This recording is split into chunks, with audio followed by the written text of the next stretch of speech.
And the shocking thing to me, frankly, the point you made about the bittersweet.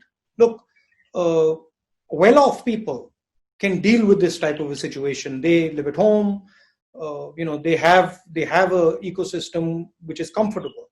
But what it's been for the poor people, for migrants, it's completely devastating. They've lost confidence actually.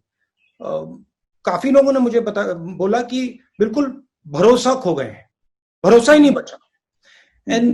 And that, I think, is a very sad thing and a dangerous thing for the country. And I think right from the beginning, I mean, this is my view, whether it was in terms of how this problem was to be perceived.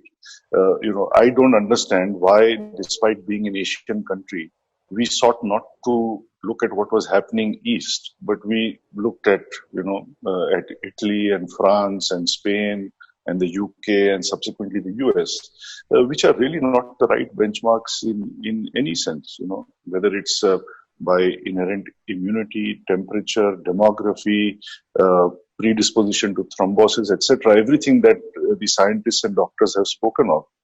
We should never have been looking there, even in terms of how to approach this from a medical point of view, starting with the bogey of medical infrastructure. We are all aware that there can be no medical infrastructure that can be adequate to combat something like this. But nobody was willing to explain the maths to us that we are so many people and if so many are vulnerable, 5% or whatever it is, this is what that number looks like and this is how we are preparing ourselves, or perhaps we cannot prepare ourselves. Maybe that's not a politically appropriate thing to say.